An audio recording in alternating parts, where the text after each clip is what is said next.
बिस्मिल्लाहिर्रहमानिर्रहीम। अस्सलाम वालेकुम। मैं हूं शिराज खान। प्रोग्राम में खुश आमदीद। मैंने एक दफ़ा फिर अपने इस प्रोग्राम में ज़हमत दी है पाकिस्तान के senior journalist, TV anchor, column नवीस जनाब मजहर बरलास साहब को। अस्सलाम वालेकुम। जी वालेकुम अस्सलाम। खान साहब क्या हाल चाल है? ठीक है, आप खैरियत से हैं? अल्हम्दुलिल्लाह। आपका प्रोग्राम हमें जहाँ भी देखा जा रहा है, इधर यूके यूरोप में जहाँ भी देखा जाता है, बहुत सारी अप्रिसिएशन मिलती हैं। और आप बड़े वोकल हैं और आपकी बॉडी लैंग्वेज जब भी आप गुफ्तगू करते हैं, ज़ाहिर है उसमें मुल्क और कौम का दर्द होता है।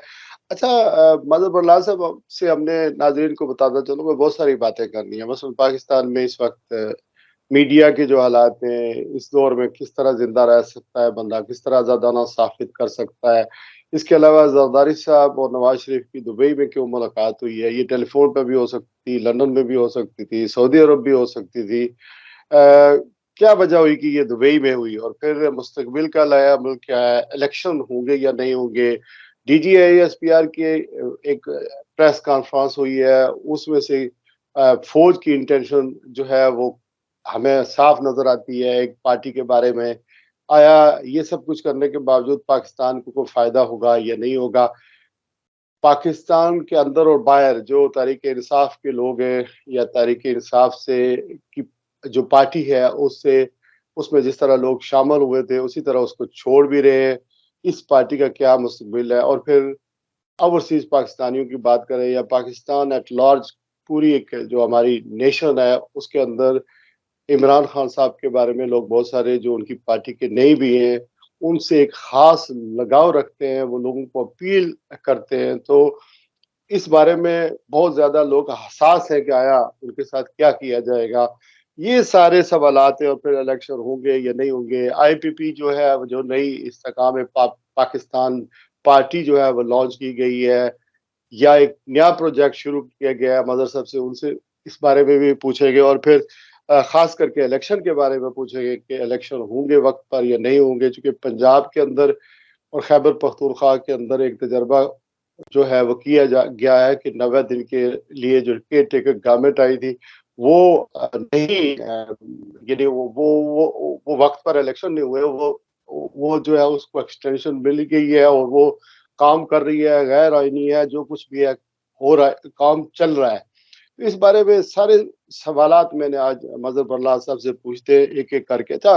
मजहर बरलास साहब ये फरमाइएगा कि मीडिया में जो साफी आज़ादाना तौर पर, गैर जानबदाराना तौर पर तज्जिया करते हैं, कॉलम लिखते हैं या अखबार नवीस हैं जो पाकिस्तान के लिए, पाकिस्तानी कौम के लिए अपनी एक आवाज़ उठाते हैं, अपनी एक राय रखते हैं, मौजूदा दौर में वो किस तरह अपना काम कर सकें, जबकि मीडिया इस कदर कंट्रोल कर दिया गया है और इतना खौफ फैलाया जा रहा है, क्या करना चाहिए?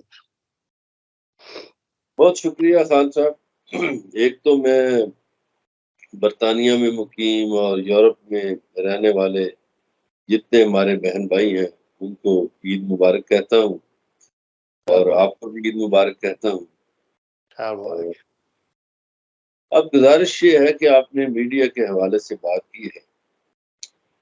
देखिए, पाकिस्तान का जो आइन है उसमें पहले 40 आर्टिकल बुनियादी इंसानी हकूक के हैं, मगर बदकिस्मती से उन 40 आर्टिकल पे अमल दरामद नहीं होता।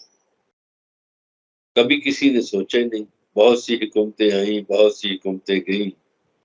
तो जिस मुल्क में आप आइन के जो बुनियादी आर्टिकल्स हों, जो यानी बुनियादी इंसानी हकूक से मुतल्लक हों, उस पर अमल ना होता हुआ देखकर मीडिया पे सवाल तो आपने कर दिया, क्या हमारे बाकी शोबे जो हैं वो भी आज़ाद हैं? मैं समझता हूँ कि ऐसा हरगिज़ नहीं। मीडिया में फिर भी इक्का दुक्का आवाज़ें आ जाती, मुश्किलात ज़रूर हैं। और मैं समझता हूँ कि ये जो पीडीएम की मौजूदा हुकूमत है, इसने सहाफ़ियों के गले में रस्सा डालकर टाइट कर दिया है। अब ये कहते क्या हैं? पहले ये कहते थे कि आप पीटीआई का नाम ना लो, पीटीआई चेयरमैन का नाम ना लो। उससे पहले ये कहते थे कि वो फितना है, वो फलां है, वो फलां है, सारी खराबियों की जिम्मेदारी उसे करार देते थे। और आजकल क्या है कि इमरान खान साहब के नाम लेने पर भी पाबंदी है, ना टीवी पर उनका नाम लिया जा सकता है, ना अखबारात में उनका नाम शाया किया जा सकता है। तो ये एक बुनियादी इंसानी हकूक की खिलाफवर्जी है। उसके बाद जब ये सब कुछ करने के बावजूद भी इमरान खान साहब काबू में नहीं आए और उनका वोट बैंक बढ़ता रहा, तो फिर एक मैं समझता हूँ कि पीडीएम हुकूमत ने 9 मई का वाकया कराया। मैं ये क्यों कहता हूँ? लॉजिक होनी चाहिए ना। पंजाब के जो आईजी हैं, उन्होंने अपनी प्रेस कॉन्फ्रेंस में ये इजहार किया कि मैंने 8 तारीख को मुख्तलिफ कॉल सुनी, मुझे 8 तारीख को पता चल गया था कि 9 मई को ये सब कुछ होगा। अब ये आईजी पंजाब को कैसे ख्वाब आ गया कि 9 मई को इमरान खान की गिरफ्तारी होगी? ये कैसे ख्वाब आ गया उन्हें कि 9 मई को ये वाकयात होंगे? और फिर जब उन्हें 8 मई को ये पता चल गया था, तो वो इन वाकयात को रोकने में नाकाम क्यों हुए? उन्होंने इन वाकयात को रोकने के लिए क्या इक़दामात किए? ये सवालात हैं, जिससे साजिश की बू नजर आती है। अब पीडीएम हुकूमत और परेशान हो गई है। 9 मई के बाद जो आपने इशारा किया कि धड़ाधड़ पीटीआई के लोग प्रेस कॉन्फ्रेंस करके पाक साफ होके आराम से अपने घरों को चले जाते थे। अब मेरा एक सवाल है कि अगर मैंने कुछ जुर्म किया है और मैं मुजरिम हूं, तो फिर मैं एक प्रेस कॉन्फ्रेंस करके कैसे पाक हो जाता हूँ, कैसे साफ हो जाता हूँ? ये सवालात हैं। अब इसके बाद भी पीटीआई का वोट बैंक तो कम नहीं हुआ, बल्कि अच्छा, बढ़ा है। उस पर भी आते हैं, लेकिन मैं सबसे नहीं नहीं, पहले जी मैं सर इसी पे बात कर रहा हूँ, ये जो मीडिया। आजादी है साफत पे, मीडिया हाँ पे बात कर। हाँ जी, बिल्कुल अब ये हकायक कुछ मैंने आपके सामने रखे हैं। अब इन हकायक को अगर बयान किया जाए, तो ऐसे सहाफियों को पाबंदी का सामना करना पड़ता है। अगर कोई सहाफी ये कहे कि पीटीआई की मकबूलियत बढ़ रही है, तो उसका प्रोग्राम बंद कर दिया जाता है। तो गोया सच बोलना जो है, वो एक जुर्म बनता जा रहा है। यहाँ पे मुझे एक कौल सुनाने दीजिए लोगों को कि जी।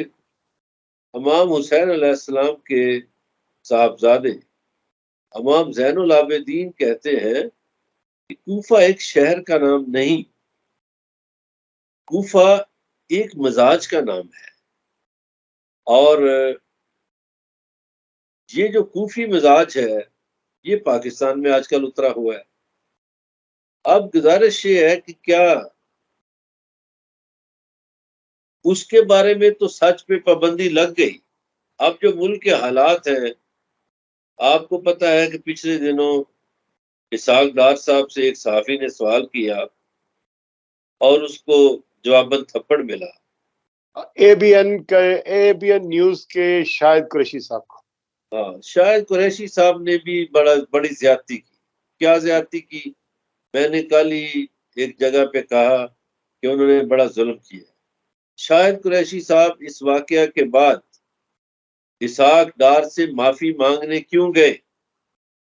और देखिए, ये भी मुनाफिकाना एक किरदार है ना, कि आपने सवाल किया, आपको थप्पड़ पड़ा।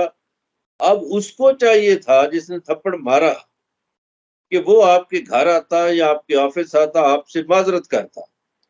तो बजाय उसके कि उसने माजरत करनी थी, शायद कुरैशी साहब खुद माजरत करने चले गए। और जब माजरत करने गए, उन्हें बुलवाया गया माफी के लिए, तो फिर उनकी तजलील की गई। तो मैं समझता हूं कि अगर मैं किसी से सवाल करता हूं बतौर सहाफी, और अगर मुझे इस तरह की सूरत हाल का सामना करना पड़ता है, तो मैं तो माफी नहीं मांगूंगा, मैं तो मरने को तरजीह दूंगा। क्योंकि मैंने एक सच्चा सवाल पूछा। वो कुरैशी साहब पता नहीं नौकरी की वजह से डर गए या किस वजह से डर गए। मैं समझता हूँ कुरैशी साहब ने सहाफियों की बरादरी की भी शान कम की है, कदर कम की है। ऐसा नहीं होना चाहिए। और कल जिन लोगों ने बड़े बरजस्ता सवाल किए हैं DGISPR से, मैं समझता हूँ, मैं वसीम अब्बासी को भी दाद देता हूँ। वो एक खातून साफी, उन्होंने सवाल किया, एक और जर्नलिस्ट थे, उन्होंने, देखिए, सच पूछना तो कोई जुर्म नहीं है। आप किसी से पूछ सकते हैं कि ये क्या मामला है कि एक जेलों में पड़ा हुआ आदमी या जेलों में पड़ी हुई औरत जब प्रेस कॉन्फ्रेंस करती है तो फिर पाक साफ हो जाता है। तो उससे पहले उसके घर को भी तोड़ा जाता है। भाई, किस जुर्म में घर को तोड़ा जाता है, घर के सामान को किस जुर्म में तोड़ा जाता है। बल्कि यहाँ तो खान साहब ऐसा भी है कि जो पालतू जानवर रखे होते हैं ना, कोई कुत्ते बिल्लियां, उनको भी मारा गया। ऐसे भी बातें सामने हैं, ऐसे वाकयात भी सामने हैं। अच्छा, यानी मासूम बच्चों को गिरफ्तार करते हैं। जब गिरफ्तारियां करने गए पीटीआई के वर्करों की या ऐसे लोगों जिनको आइडेंटिफाई किया गया, पड़ोसियों ने बता दिया, मल्ले वालों ने बता दिया इसका ताल्लुक पीटीआई से है, तो वो जब गिरफ्तारी करने जाते हैं घर में, तो आप ये कह रहे हैं कि वहाँ के जो कुत्ते बिल्लियां हैं उनको भी मारा गया और उनको भी पीटा गया। अब एक और सच है। जी एक सच ये है कि ये मैं पाकिस्तानी मीडिया पे शायद ये सच ना बोला जाए, मेरे जैसा कोई बंदा बोल दे, मुझे नहीं पता। हो सकता है, मैंने तो टीवी पे कह दिया पाकिस्तान में भी। जी ये कैसे तय हो गया कि ये पीटीआई के लोग थे? नंबर एक। नंबर दो, पंजाब में सबसे बड़ा क्रैकडाउन हुआ। हम्म, हुआ क्या कि एक बंदे का ताल्लुक मीरपुर से है या गुजरात से है, वहां वो किसी वाकया में शरीक ही नहीं हुआ, और नून लीग के बंदों ने, ये ऑर्डर थे शायद पंजाब की ब्यूरोक्रेसी को, पंजाब की पुलिस को, कि नून लीग के बंदे जिन जिन की निशानदेही करे उनके घरों से बंदे उठा लो, उनके घर तोड़ दो, तोड़ फोड़ करो, उनकी औरतों की तजलील करो। ऐसा हुआ। वो जो डॉक्टर ताहिर अली जावेद ने खत लिखा पीटीआई चेयरमैन को, वो यही तो है। वो कहते हैं, मैं अपने हल्के में था इधर नारोवाल डिस्ट्रिक्ट में, तो मैं तो 7 मई से 11 मई तक अपने हल्के में रहा, किसी एक्टिविटी में शामिल भी नहीं था। जो ही मैं 12 मई को लाहौर आया, तो 12 मई की सुबह 30-40 पुलिस एहलकार आए, इतनी वीगो डाले आए, उन्होंने तोड़ फोड़ की, और उन्होंने मेरी बेटियों के कमरे के दरवाजे को भी तोड़ा और मुझे घसीटते हुए ले गए। मेरी लाइब्रेरी का दरवाजा तोड़ के, मैं पढ़ रहा था, मुझे घसीट के ले गए और 6-7 दिन मुझे हाफिजाबाद जेल के डेथ सेल में रखा गया। हम्म, और उसके बाद लाहौर हाई कोर्ट से मेरी जमानत हुई। वो कहते हैं कि मुझे उससे भी ज्यादा परेशानी उस वक्त हुई कि जब मैं वापस आया, तो मेरी बीवी, जो डॉक्टर है, 4 बच्चों की माँ है, और उसके खानदान के लोग 3 नस्लों से फौज में, पाकिस्तान में या फौज में बड़े जिम्मेदार हैसियतों में काम कर रहे हैं। ठीक। उसने अपनी कमर की तस्वीरें मुझे दिखाई, अपने बाजुओं की, उस पर तशद्दुद हुआ था। और वो उसी सुबह, जिस सुबह मुझे गिरफ्तार किया गया था, उन्हीं एहलकारों ने बंदूकों के बैरल से और बटों से मारा मेरी बीवी को। अब ये सच अगर बोले, तो देखिए पाकिस्तानी मीडिया उसको नहीं बोलने देता, नहीं शाया करता। हम्म। ये बात दुरुस्त है, पाबंदियां हैं, जकड़ा हुआ है मीडिया, अच्छा, जो कि नहीं होना एक चाहिए। ये ठीक है। ये और बताइएगा कि ये खान जो साहब, डीजीआईएसपीआर की खान आपने साहब, जब, जी जी खान साहब, एक जुमला सिर्फ। जी, मेरी फौज जो है, पाकिस्तान की फौज, मैं उसकी बहुत इज्जत करता हूँ। मैं अपनी फौज से कहता हूं कि आप क्यों हिस्सेदार बने हैं इस पीडीएम के? क्या आपके इल्म में नहीं है कि नून लीग के कहने पर छापे पड़ रहे हैं पंजाब में? और अगर आपके इल्म में है और आपने आंखें बंद कर रखी हैं, तो आपने आंखें क्यों बंद कर रखी हैं? इनकी वजह से इनकी वजह से इल्जाम आप पे आता है। तो आप क्यों इसे, आप एक तरफ कहते हैं कि हम सियासत से निकल गए, मान लिया आप हमारे लिए बहुत मुकद्दस है, हम आपको दिलो जान से प्यार करते हैं, लेकिन आप सियासत का हिस्सा क्यों बन रहे हैं? आप इन चोरों लुटेरों की पुष्ट पे क्यों खड़े हैं? इन चोरों लुटेरों से पाकिस्तानी कौम नफरत करती है। आप काबिल नफरत लोगों के साथ क्यों खड़े हैं? आप तो मोहब्बत करने वाले थे, आप तो मुकद्दस थे, आपसे तो पाकिस्तानी लोग प्यार करते थे। आप इन चोरों डाकुओं के साथ क्यों खड़े हो गए हैं? इज क्या इट कहा स्टिल जाए इस पे? मदर साहब, is it still happening in Pakistan के? पहली की बातें कर रहे हैं आप, 9 मई के फौरन बाद की बातें, अभी भी यही गिरफ्तारियां इसी तरह हो रही हैं? अब वो सिलसिला कम हुआ है जी। कुछ अदालतों की मुदाखलत से, लेकिन अभी क्या हो रहा है? अभी देखें, डीजी खान में जो जरताज गुल है, हम्म। उनके खामद की एक मार्केट है जो औरतों के सामान से मुतल्लक है, चूड़ियां, ये जो दीगर चीजें होती हैं मेकअप वगैरह की, उसको ताला लगा दिया गया है। अब वो जो दुकानदार जिन्होंने किराए पर वो दुकानें ली हुई हैं, वो पीट रहे हैं, वो रो रहे हैं कि हमारा क्या कसूर है। इसी तरह ओकाड़ा में AR सेकेंडरी स्कूल है, ये 6 कैंपस हैं उसके, ये अंश डोला साहब के हैं। अंश डोला जो है वो पिछले दौर में वजीर आला पंजाब के मशीर थे। अब अंश डोला पे प्रेशर है तहरीक इंसाफ छोड़ दो, वो नहीं छोड़ रहा तो उसके स्कूलों को ताले लगा दिए हैं। अब उसमें बच्चों का क्या कसूर है? बच्चों पे तालीमी दरवाजे क्यों बंद किए? महज इसलिए कि इन स्कूलों का मालिक तहरीक इंसाफ का है। ये जुल्म हो रहा है। अब जुल्म पे खामोश रहना, मैं समझता हूँ बसैयत मुसलमान, बसैयत एक मोमन के, मुसलमान के, मैं तो जुल्म पे खामोश नहीं रह सकता, मैं इसको जुल्म समझता हूँ। और मैं अपनी अफवाज से कहता हूँ कि खुदारा आंखें खोले, आंखें खोलें और देखें कि आपके नाम पर क्या कुछ जुल्म हो रहा है। और ये PDM वाले आपको बदनाम कर रहे हैं, और ये लोगों को कहते हैं जाके, पुलिस वाले, पंजाब पुलिस वाले, कि जी हम तो फौज के कहने पे कर रहे हैं।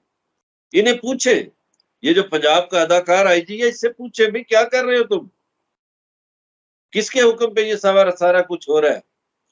और ये हाई कोर्ट के चीफ जस्टिस साहब भी पूछे और सुप्रीम कोर्ट के चीफ जस्टिस भी पूछे कि भाई ये ऐसा क्यों हो रहा है, आपने क्या दहशत फैला रखी है। तो हमारी मुकद्दस मुअज़्ज़ज़ अदालतों को भी चाहिए, हमारी पाक फौज को भी चाहिए, ये दोनों अदारे आंखें खोलें और PDM की गलत हरकतों को देखें कि वो किस तरह मुल्क में जहर फैला रहे हैं, किस तरह घिनौना खेल खेल रहे हैं। नहीं, असल खुदारा में ये जो दोनों अदालतें अदारे आंखें खोलें। अदालतें मैं वैसे थोड़ा सा माजरत के साथ आपसे डिसएग्री करता हूँ। उसकी वजह यह है कि अदालत तो नोटिस भी लेती है और कार्रवाइयाँ भी होती हैं। चीफ जस्टिस साहब के बड़े ज़बरदस्त रिमार्क्स भी आ रहे हैं। ज़ाहिर है जब रजीम चेंज ऑपरेशन हुई तो इन्होंने भी, उमर अतिया बंदयाल साहब ने भी 12 बजे अदालत खोल दी थी, उस वक्त इनको जरूरत नहीं हुई।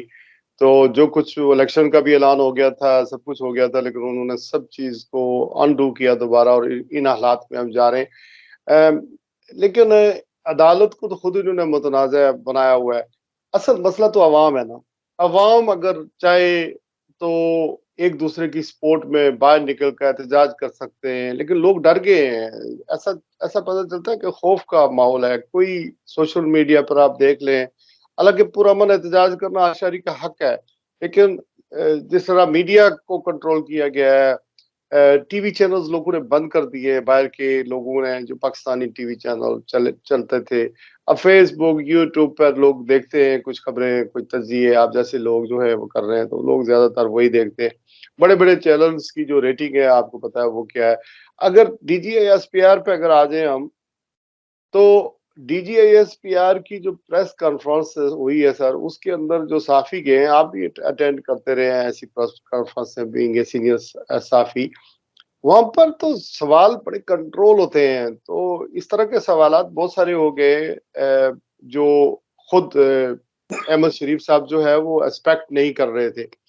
और फिर सारा नहीं मलबा उन्होंने ये भी कहा है कि तयन जो है यानी 9 मई के ज़िम्मेदारान का, मुल्ज़मान का तयन नहीं हुआ है, लेकिन फिर ये भी कह दिया है कि एक पार्टी उन्होंने ज़हन साज़ी करने में, लोगों को उकसाने में और फ़ॉल्स इनकलाब का या झूठे इनकलाब का नारा लगाकर जो है ना लोगों को हमला करने पर मजबूर किया। हालाँकि या उबारा ये तो उनका खुद अपनी जो वर्डिंग थी उसमें भी कुछ कंट्रडिक्शन मुझे नजर आई है। तो डीजीआईएसपीआर की प्रेस कॉन्फ्रेंस से कैसे मौके पर आई है जहां पर मुल्क के अंदर कुछ हम सोच रहे थे कि इस चीजों को आम माफ किया जाएगा अगर कोई वाकई जिम्मेदारान है, कोई कमीशन बनेगा जो इस चीज का तयन करेगा। और फिर उन्होंने अपने भी जो कुछ लोग हैं मेजर जनरल और लेफ्टिनेंट जनरल और बाकी जो है उनको सजा देने के बारे में भी बात की है, लेकिन इंटेलिजेंस फेलियर की बस में बात कोई नहीं की है कि उसका जिम्मेदार कौन है। ये कार्रवाई रोकी जा सकती थी। डीजीआईएसपी ये इसका आईजी पंजाब का नाम नहीं लिया है, हुकूमत वक्ती जो है उसका नाम नहीं लिया है। तो सारा बलबा तो सिर्फ इमरान खान के ऊपर या पीटीआई के ऊपर डाल दिया, खास करके इमरान के ऊपर डाल दिया। इससे तो यही लगता है कि वाकई कोई बड़ी कार्रवाई होगी। खान साहब मेरी बात सुनिए जी आपके इस सवाल से पहले भी आपने एक बात की, मैं दोनों का जवाब दे देता हूँ। जो अदालत की बात है ना, देखिए अदालत को लफ्जों से आगे बढ़ना चाहिए। अदालत को रिमार्क्स देने से अब आगे कदम जाके अमली इकदाम करने चाहिए, फैसले सुनाने चाहिए। रिमार्क्स तो हम रोज सुनते हैं, फलां भी गलत है, फलां भी गलत है, फलां भी गलत है। फैसला आना चाहिए, फैसले पे अमल दरामद होगा। तो पाकिस्तानी अदालतों में फैसले नहीं तखीर हो रही है। मैं आज भी कहता हूं कि अगर अगर इलेक्शन का फैसला, वो जो केस था उसका बर वक्त फैसला हो जाता तो 9 मई का वाकया ना पेश आता। अब आ जाइए डीजीआईएसपीआर वाली प्रेस कॉन्फ्रेंस में। ये तासर बिल्कुल गलत है कि वहां कंट्रोल्ड सहाफी जाते हैं। नहीं, सहाफियों को बुलाया जाता है, हाँ जिनको बुलाया जाता वही जाते हैं। मगर उसके बावजूद वहां 3 सहाफियों ने बड़े चुभते हुए सवाल किए। और ये बात भी दुरुस्त है आपकी कि इंटेलिजेंस फेलियर की बात नहीं हुई, ये बात भी दुरुस्त है कि आईजी पंजाब की बात नहीं हुई। लेकिन इसमें से हम एक मस्बत पहलू देखते हैं। मस्बत पहलू ये है कि फौज ने अपने जिम्मेदारान को सजा दे दी। अब बारी है सिविलियन साइड की कि आईजी पंजाब कहां था, डीजीआईबी कहां था, वजीर आला पंजाब किधर छुपा हुआ था, वफाकी वजीर दाखिला जिसने ये कहा प्रेस कॉन्फ्रेंस में कि हमने सिक्योरिटी विड्रॉल की, उसने क्यों सिक्योरिटी विड्रॉल की? उसका घर तो फैसलाबाद में बच गया, कोर कमांडर का घर कैसे जल गया? और आईजी पंजाब जो आम जलसों जुलूसों को भी कंटेनर लगा के आंसू गैस इस्तेमाल करके फायरिंग करके रोकते हैं, वो रोकने में नाकाम क्यों हुए?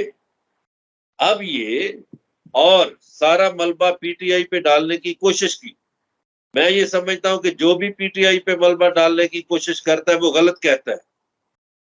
उसकी वजूहात है, जिस वाकया की बेस पे ये सारे वाकयात हुए, क्या वो जो गैर कानूनी काम हुआ इस्लामाबाद हाई कोर्ट में शीशे तोड़े गए, उन शीशे तोड़ने वालों को पकड़ा गया? उससे पहले वो जो वारंट जारी हुआ था 1 मई को, जब छुट्टी थी और नैब के ऑफिस में भी छुट्टी थी, वो छुट्टी वाले दिन वारंट गिरफ्तारी का कैसे जारी हो गया? उस गलत वारंट की बुनियाद पर 9 मई को गलत तौर पर हिरासत में लिया गया चेयरमैन पीटीआई को, बल्कि अगवा किया गया। हिरासत के में क्या लेना है? जिसको सुप्रीम कोर्ट ऑफ पाकिस्तान ने गलत करार दिया, उसी दिन हाई कोर्ट ने आईजी पंजाब को और आईजी इस्लामाबाद को और ये जो होम सेक्रेटरी है, सॉरी होम सेक्रेटरी नहीं, इंटीरियर सेक्रेटरी दाखिला को तलब किया था, वो नहीं आए। वो क्यों नहीं आए? अदालत ने उनको क्यों नहीं पूछा? तो ये बुनियाद है।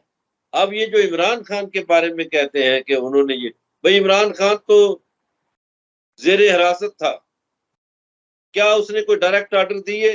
बिल्कुल नहीं दिए। कोई सबूत है आपके पास? नहीं है। और फिर ये जो आईजी पंजाब ने ये कहा प्रेस कॉन्फ्रेंस में कि मैंने 8 तारीख को कॉलें सुनी, मुझे 8 तारीख को प्रोग्राम का पता था कि 9 को ये होना है, तो उसे कटहरे में अभी तक क्यों नहीं लाया गया कि सही तुम्हें किस फरिश्ते ने ये बात बताई थी? कि वो तुम्हें ये कह कौन रहे हैं, वो ये ठीक है, वो ये कह रहे हैं कि मेरे ख्याल में चूंकि इमरान खान साहब की तकरीरें जो थी जलसों में, या जिस तरह वो कौम से वो खिताब किया करते थे, उसमें कहते थे श्रीलंका बन जाएगा, इस तरह लोगों के जहन में ये बात आई है। जिस तरह उन्होंने बाजवा पर इल्जाम लगाए, फिर जनरल आसम मुनीर पर के बारे में मौक़िफ़ अख्तियार किया, मेरे ऊपर हमला इन्होंने करवाया, उससे मेरे ख्याल में ये तासर जा गया लोगों के अंदर के, जब वो कहते हैं कि लोगों की ज़हन साजी की गई, लोगों को तैयार किया गया, तो इस तरह के बयानात जो हैं वो लोगों को उभारने पर लोग जो है उनके जज्बात नहीं? उभरे और उन्होंने ये हमला किया। एक मिनट खान साहब, जी, ये हम खदशे की बुनियाद पर कह रहे हैं ना सबूत कि नहीं है। ऐसा हुआ होगा, जी, लोगों ने ये तासर लिया होगा। अगर मैं कहूं अगर मैं कहूं कि बर्तानिया में आग लग गई है, आप मान जाएंगे? ये नहीं, गलत बात है। देखिए, इससे कड़वी कसैली इमरान खान ने तो हमेशा कहा, मेरा वतन मेरी फौज है।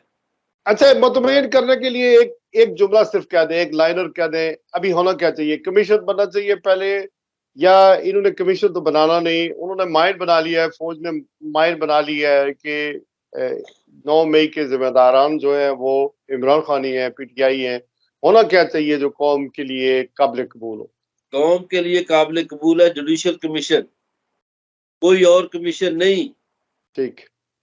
कोई और कमीशन इसलिए नहीं, अभी राणा सनाउल्लाह साहब ने एक बात की कि जी 1000 बंदे को गोली मार दो या फांसी दे दो तो मसाइल हल हो जाएंगे। और भाई उनमें फिर सारे मॉडल टाउन वाले बंदे भी शामिल करो, जो उन्हें भी उसमें खुद फांसी वो पे भी शामिल लटकाओ। है, बड़े ब्लंट हैं, और इसी वजह से हमारे जो व्यूअर्स हैं उन्हें बहुत ज्यादा पसंद भी करते हैं, और उनका मौक़िफ़ मुल्क और कौम के लिए होता है, और उसको अप्रिशिएट भी करते हैं हम सब लोग, और करना भी चाहिए। क्योंकि मीडिया पाकिस्तान में उसकी आवाज़ को दबाया दिया गया है, मीडिया कंट्रोल कर दिया गया है, ख़ास करके 9 मई के वाक़यात के बाद, और एक जमात जो पाकिस्तान तहरीक इंसाफ है, या जिसको लोग सुनना चाहते हैं, उसके चेयरमैन इमरान खान साहब, साबिक वज़ीर आज़म का तो बिल्कुल ज़िक्र करना, नाम लेना तक जो है वो शजर ममनू करार दे दिया गया है। लेकिन मज़हर बरलास जैसे जो लोग हैं आज भी वो हक और सच की बात करते हैं, हालांकि इनका या मेरा इस पार्टी से कोई ताल्लुक नहीं है, पीटीआई से कोई ताल्लुक नहीं है। हम उस साफियों की उस जमात से ताल्लुक रखते हैं कि अगर कोई अच्छा करे तो उसको अप्रिशिएट करें, और कहीं अगर जुल्म और ज्यादती हो रही हो तो उसके खिलाफ आवाज उठाएं। अच्छा, ये फरमाइएगा सर कि एक मुलाकात हुई है दुबई में, नवाज शरीफ साहब ने ट्रैवल किया है लंदन से दुबई, और फिर आसफ अली जरदारी साहब दुबई आए हैं, तो इस मुलाकात का अलामिया क्या होगा, इसकी इनसाइड कोई स्टोरी, या हम अगर कोई खबर है तो वो भी शेयर कर दें, लेकिन तजिया भी दे दें अपना इसके ऊपर। अच्छा, पहले तो पहले खबर शेयर कर दूं जी, कि दुबई में ये मुलाकात क्यों हुई। इसकी दो वजूहात है। पहली वजह यह है कि बरतानिया में चूंकि इजहार राय की आज़ादी है और इंसानी हकूक वहाँ बहाल है, तो ये जो पाकिस्तानी सियासतदान है ये डरते हैं वहाँ से कि वहाँ तो बरतानिया में नौजवान मोबाइल लेके कैमरे लेके इनके पीछे लगे रहते हैं, तो दुबई में ये सूरत हाल नहीं है। पहली वजह तो ये है कि उन पाकिस्तानियों से वो जो पाकिस्तान से बहुत ज्यादा प्यार करते हैं, उनसे बचने की एक कोशिश है। दूसरी वजह यह है कि कुछ लोगों के वीजे बरतानिया के नहीं लगे हुए थे, तो कुछ ऐसे लोग भी थे कि उनको दुबई में इन्होंने जमा करना था दोनों पार्टी। अब दुबई में जमा होने की वजह क्या है? पहले तो ये है ना, दो वजूहात तो ये हो गई। ठीक है। पाकिस्तान से बाहर मीटिंग की क्या वजह है? उसमें ये है, कोई 6-7 रोज पहले मैंने एक टीवी पे खबर ब्रेक की थी कि बिलावल भुट्टो जरदारी की एस्टेब्लिशमेंट से अनबन हो गई है। मैंने तो लफ्ज़ तलाक यूज कर लिया था। अच्छा। उसके 2 दिन बाद जब मैंने खबर दी, तो 2 दिन बाद मोदी ने और अमेरिकन प्रेसिडेंट ने एक मीटिंग करके उसके बाद एक एलामिया जारी किया, पाकिस्तान को दहशतगर्द मुल्क करार दिया।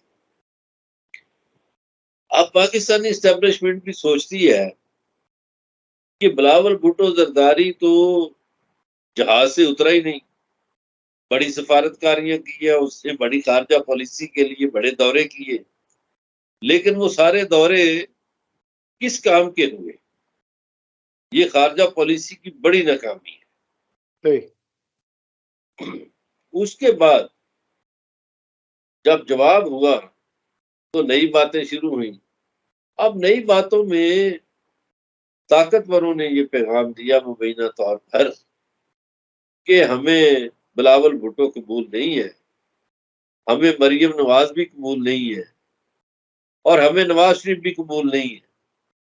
बस ये शहबाज शरीफ ठीक है, अच्छा बच्चा है, काम शाम ठीक करता है, हमारा कहना मानता है, बातें बस इसको चलने देते हैं। अब फिर चूंकि मुबैना तौर पर मरियम नवाज और नवाज शरीफ शहबाज शरीफ को पसंद नहीं कर रहे, उनकी पार्टी में भी धड़ेबंदी है, तो ये मीटिंग दुबई में हुई है, जहां आसिफ अली जरदारी मेरी इतलात के मुताबिक ये मौकफ अपना रहे हैं कि आप अगला वजीर आजम मुझे बनाएं और आप सदर बन जाए, बेशक सदर का ओहदा भी ले लें, स्पीकर का ओहदा भी नून लीग ले ले, वजीर आला पंजाब भी नून लीग बन जाए, और वजारतें भी अपनी मर्जी की ले लें, और वजीर आजम जो है वो आसिफ अली जरदारी को बना दें। यानी बिलावल इस भुट्टो ना हो, बिलावल भुट्टो ना हो, बल्कि जरदारी साहब खुद बनना चाहते। जी हाँ, वो तो बिलावल भुट्टो को तो एक तरह से इनकार हो गया ना, तो अब ये पता उन्होंने फेंका है। इस पे देखिए क्या होता है। मुझे नहीं लगता कि ये पता भी सर चढ़ेगा। मुझे तो जुलाई में लगता है कि पीपल्स पार्टी और नून लीग की बहुत लड़ाई होगी। उनके आपस के जो इख्तलाफात हैं उसका लावा पक चुका है, वो जुलाई में फट जाएगा। और जुलाई में आप देखिएगा कि पाकिस्तान तहरीक इंसाफ कामयाब होती आपको नजर आएगी। ये अभी जो बातें मैं कह रहा हूं, ये लगता होगा दीवाने का ख्वाब है, लेकिन दीवाने का ख्वाब नहीं होगा।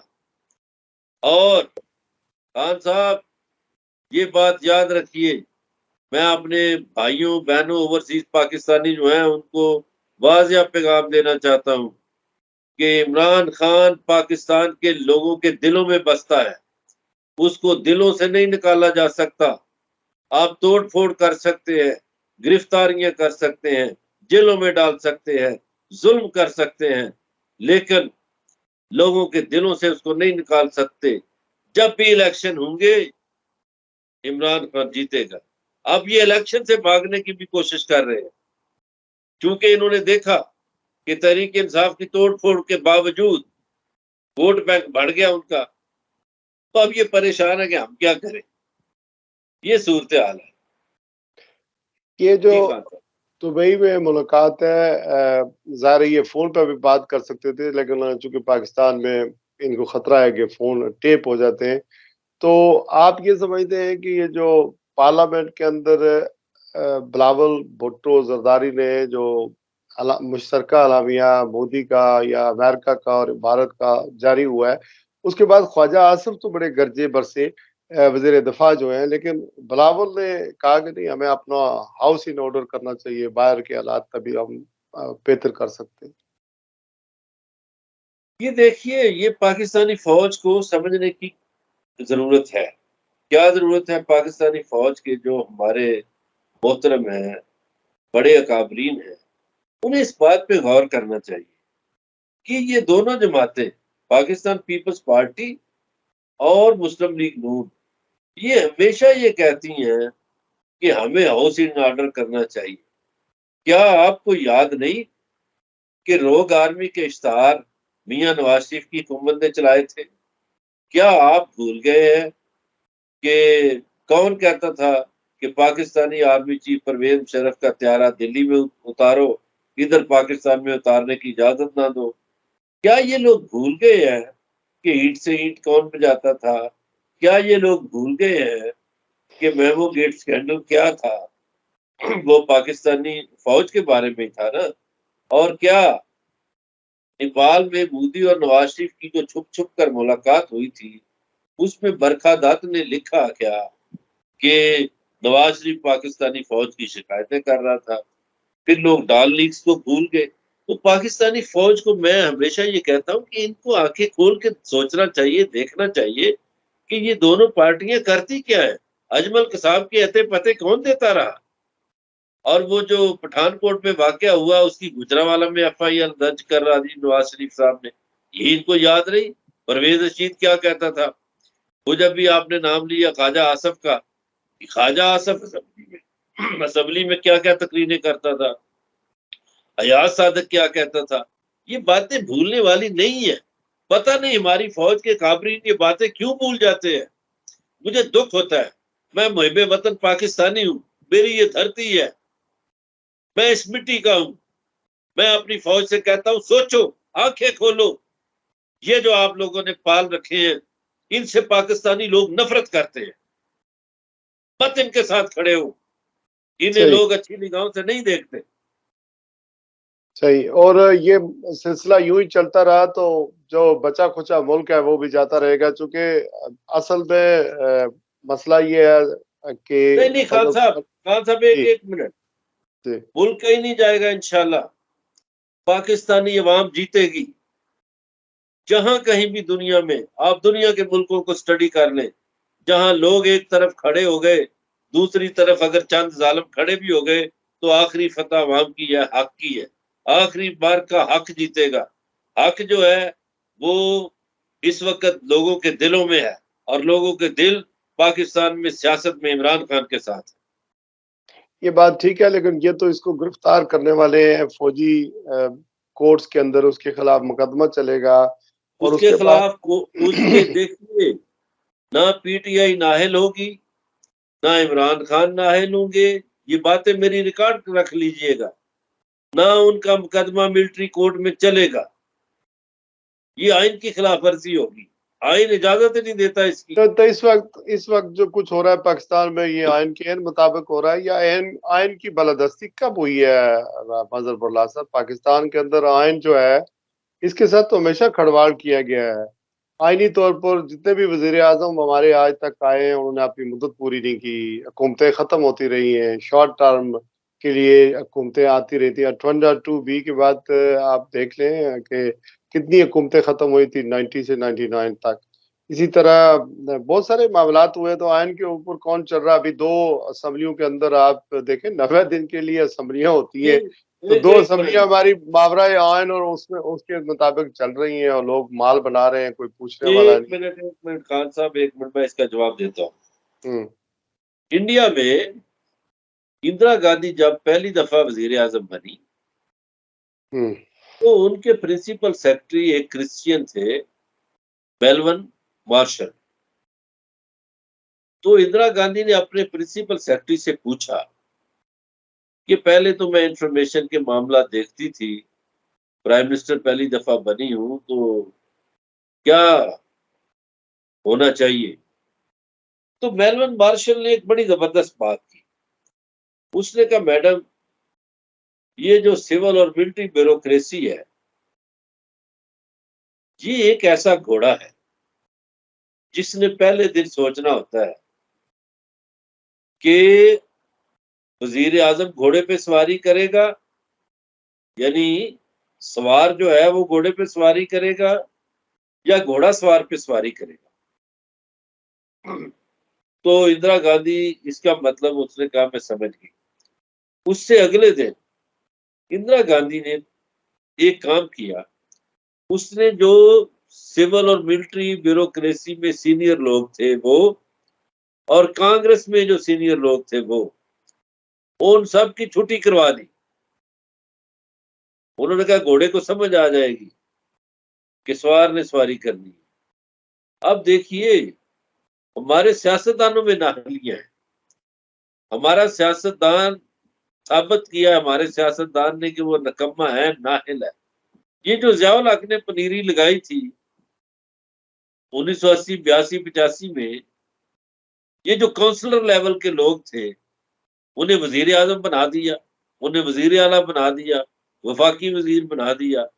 ये काउंसलर लेवल के लोग थे। काउंसलर का इलेक्शन भी हारे थे।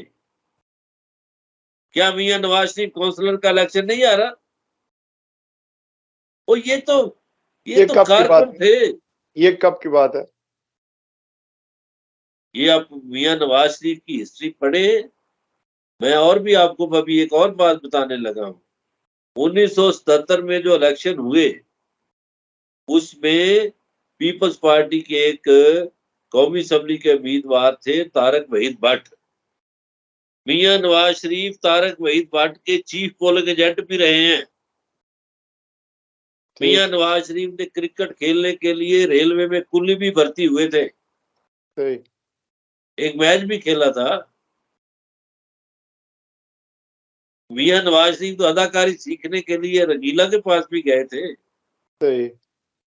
वो और शौक होते हैं, बचपन के शौक होते हैं, ये तो कोई खास बात नहीं। यहाँ पे हमने देखा है कि जॉन मेजर है तो वो कंडक्टर थे, बस कंडक्टर थे, फिर वो वजीर आजम बन गए। माजी तो ज़ाहिर है उसमें तजर्बात होते हैं, ये नहीं है, लेकिन अभी जो स्टैंडर्ड है उन्होंने लीडरशिप ग्वाल का। मंडी में इलेक्शन लड़ा। जी। 70s में बल्दियाती इलेक्शन लड़ा, 9 वोट हासिल किए थे। जी।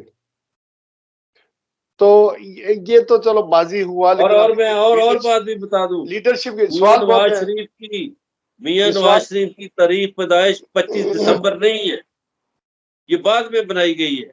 क्यों उनकी तारीख पैदाइश तो जून जुलाई की है। क्यों बनाई गई है 25 दिसंबर की? पर वो साबित करना चाहते थे मैं कायदे आजम सानी हूँ। अच्छा, ये कब कायदे की आजम, बात है उन्होंने चेंज कर दी?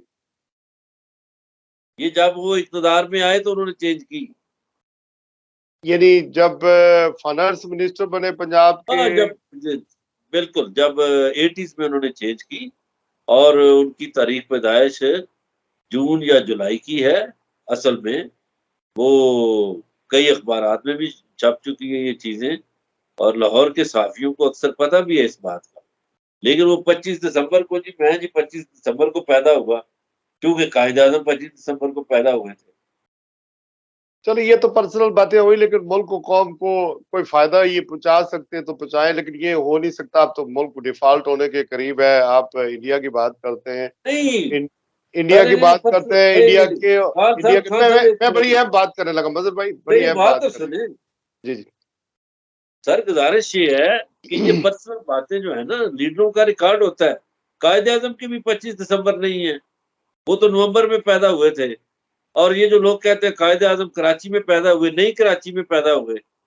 वो तो जिला ठट्ठा जो है, ठट्ठा के पास एक कस्बा है झिरक, वहां पैदा हुए थे कायदे आजम। और ये कोर्सेज में पढ़ाया जाता रहा निसाब में 1960 तक। उसके बाद बदल दिया आपने। आप अपने हीरोज के साथ ये करते हैं। आपने अपने बाबा कौम के साथ ये किया, उसकी जाय पैदाइश भी बदल दी, तारीख पैदाइश भी बदल दी। ये ड्रामे हुए हमारे साथ। मैं हमारी तारीख आपके बड़ी आपके भयानक है। आपके कॉलम में भी इसी वजह से पढ़ता हूँ, और नाजरीन को भी बताता चलूँ कि सोशल मीडिया पर भी अपना ये कॉलम शेयर करते हैं, लेकिन जंग में वो शाया होता है अदारती सफ़े पर इनका कॉलम। तो इसी वजह से मैं इनको तारीखी तौर पर, चूंकि बड़ी तहकीक इनकी होती है, तो आप भी पढ़ा करें।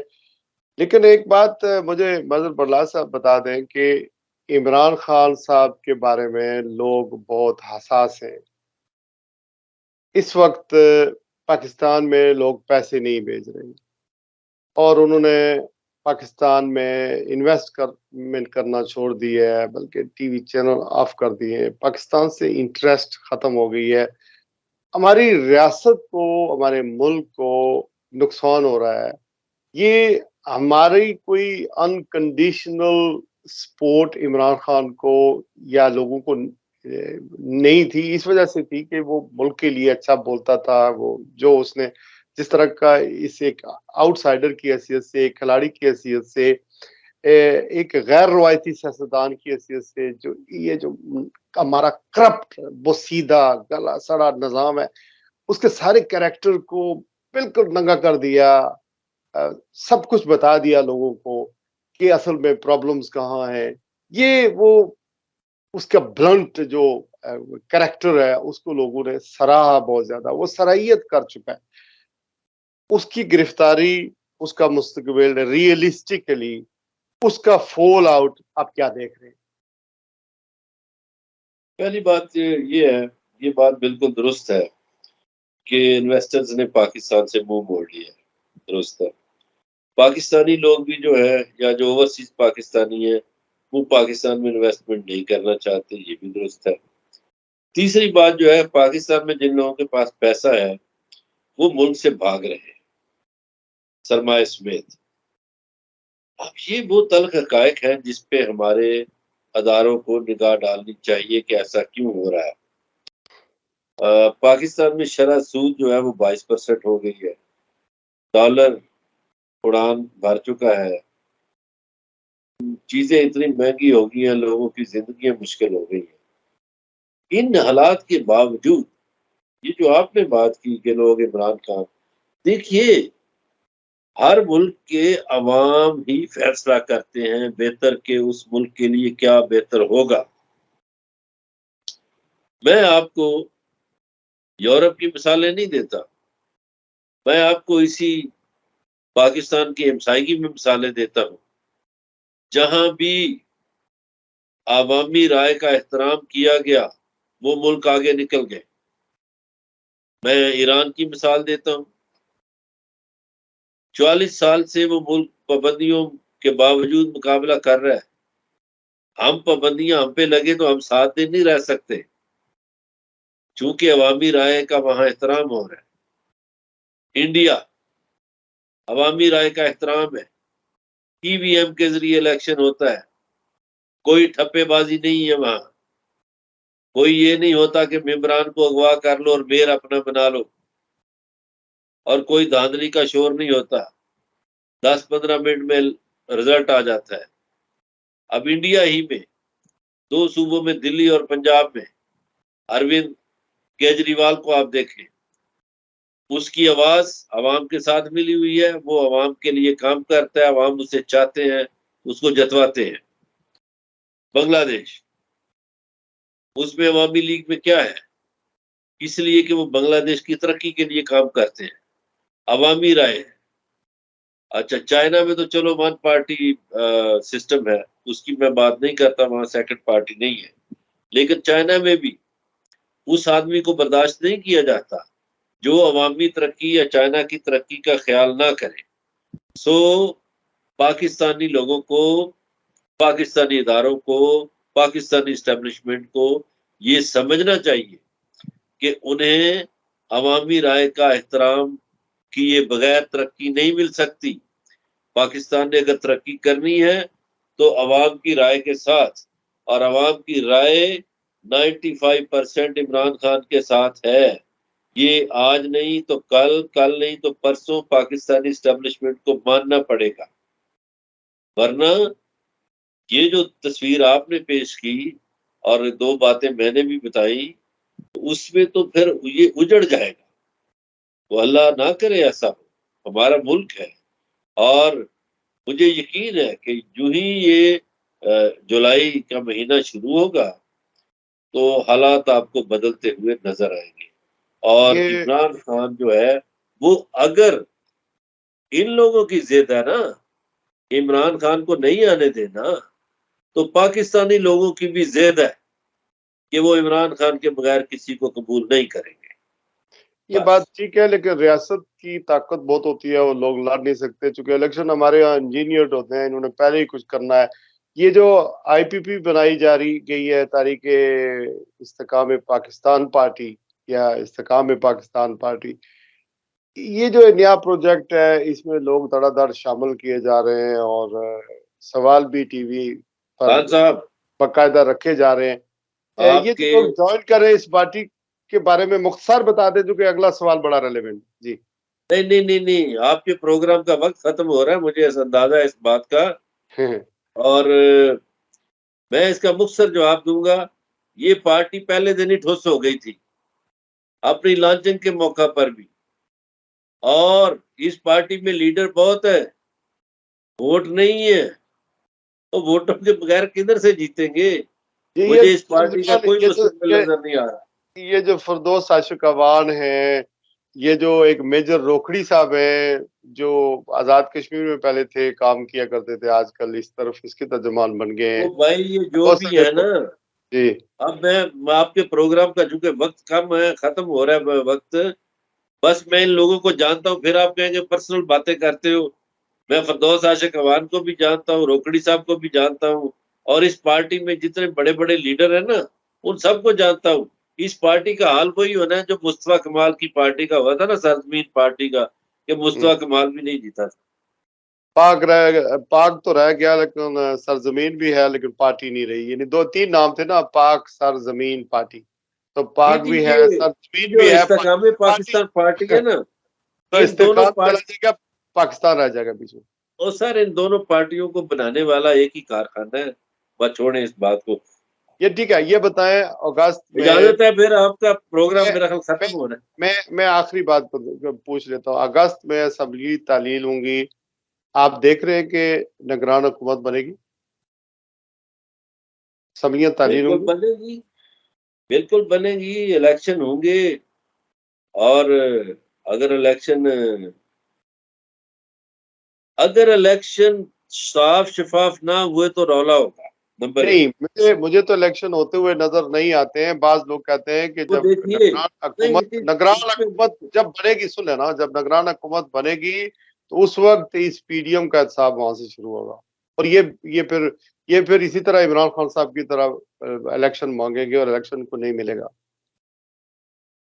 ऐसी थ्योरी भी है, ये सही हम्म। बात है, ऐसी ऐसी बातें भी हो रही हैं। लेकिन ये जो आपका सवाल है ना, मेरा ख्याल है ये चंद दिन बाद इसका जवाब मैं दूंगा। अभी सुप्रीम कोर्ट से बहुत बड़े बड़े फैसले आने वाले हैं, उसका इंतजार करें। ये जो शुक्रिया।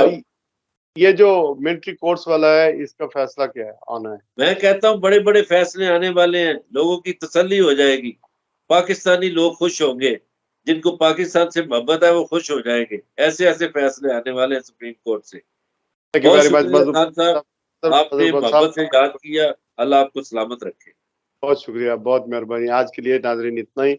मजहर बरला साहब को आपने सुना, कोई लगी लिपटी बात उन्होंने नहीं की।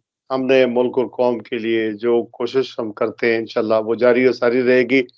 किसी भी मुल्क के अंदर उसकी जो जमहूर होती है, अवाम होती है, वो इम्पोर्टेंट होती है। वरना अमेजोन होता है, जंगल होता है, वो मुल्क, उस मुल्क के अंदर जमीन होती है, पहाड़ होते हैं, दरिया होते हैं, हर चीज होती है, लेकिन अवाम नहीं है, तो फिर ज़ाहिर है वो अमेजोन ही होगा, जंगल ही होगा। आज के लिए बस इतना ही। अपना ख्याल रखिएगा। अस्सलाम वालेकुम रहमतुल्लाहि व बरकातहू।